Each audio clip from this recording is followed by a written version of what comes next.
Bonjour et bienvenue dans le cœur de l'énergie, animé par Catherine Doxy. Le trône de votre vie est-il occupé par un guerrier ou une guerrière épuisée? On croit souvent que pour survivre aux épreuves, il faut s'endurcir, construire des remparts, porter une armure toujours plus lourde. Mais il arrive un moment où l'armure ne nous protège plus. Elle nous étouffe. Aujourd'hui, je vous raconte l'histoire de Gilles et de son retour vers la paix. Gilles n'a pas toujours été dans ce désert. Autrefois, la foi était son moteur. Je me souviens du moment où, répondant à un appel intérieur irrépressible, il avait tout quitté pour se rendre à Lourdes. À l'époque, sa situation matérielle était extrêmement précaire, mais il avait suivi cette boussole avec une confiance absolue. Puis le deuil a frappé. Cette foi s'est transformée en un champ de ruines. Pour ne plus souffrir, il a coupé le lien avec le sacré. Il a ôté la médaille de la Vierge, rejetant ce symbole comme s'il verrouillait toutes les issues de sa maison intérieure. Pendant 10 ans, Gilles a avancé contre une force d'inertie permanente. Une lutte épuisante qui ne l'empêchait pas de fonctionner, mais qui rendait chaque mouvement de vie lourd comme du plomb.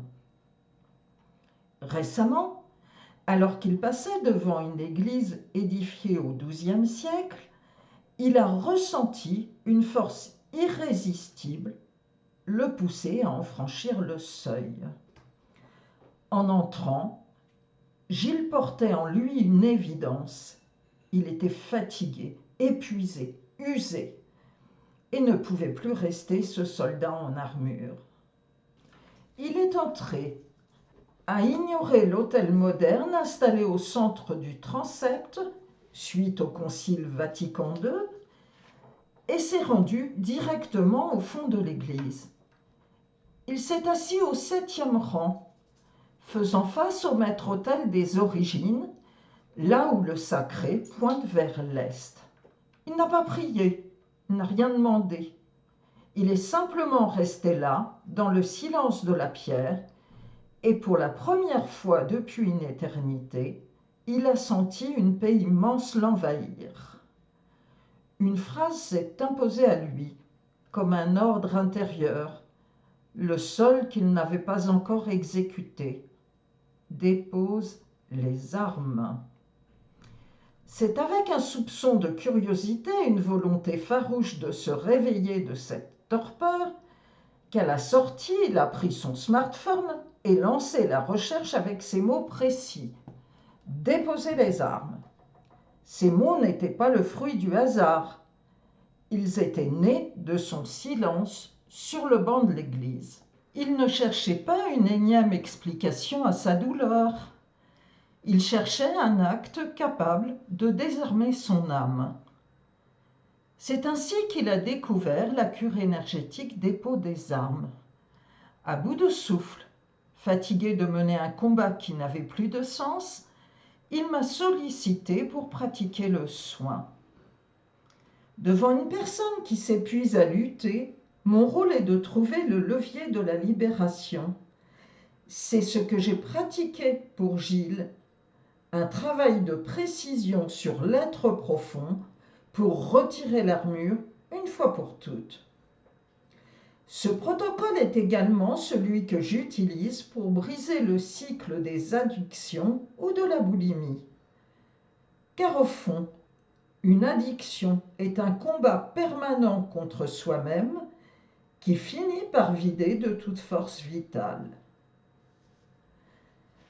Cet acte de bioénergétique a été le point de bascule. Le changement n'a pas été une décision de sa part, mais une véritable libération structurelle. Quelques jours après l'intervention dans le plan astral, Gilles a posé un geste qui a balayé 10 ans d'exil. Il a remis sa médaille de la Vierge. Il ne s'agit pas d'un simple retour en arrière, mais d'une réconciliation profonde. Le deuil des origines était toujours là, mais sa lutte contre sa vie a cessé. En déposant les armes, il a retrouvé la fluidité. Il n'est plus ce soldat qui monte la garde devant un cœur vide. Il est redevenu le maître de sa propre demeure, capable d'habiter à nouveau ses engagements et sa foi. Gilles a retrouvé sa paix. Et vous? Si vous sentez que vous êtes arrivé au seuil de vos forces, qu'il s'agisse d'un deuil, d'un épuisement ou d'une addiction dont vous ne voyez plus l'issue, il est peut-être temps de déposer l'armure. Retrouvez le lien vers ce soin en description de ce podcast. Si vous entendez ce message de fin, c'est que vous avez écouté ce nouvel épisode du Cœur de l'énergie jusqu'au bout. Et pour ça, merci du fond du cœur. S'il a résonné en vous, le meilleur moyen de le soutenir est de le partager et de vous abonner sur votre plateforme d'écoute préférée pour ne manquer aucun des prochains épisodes. N'hésitez pas à me laisser vos questions ou commentaires, vos retours sont précieux. Et surtout, prenez soin de votre énergie.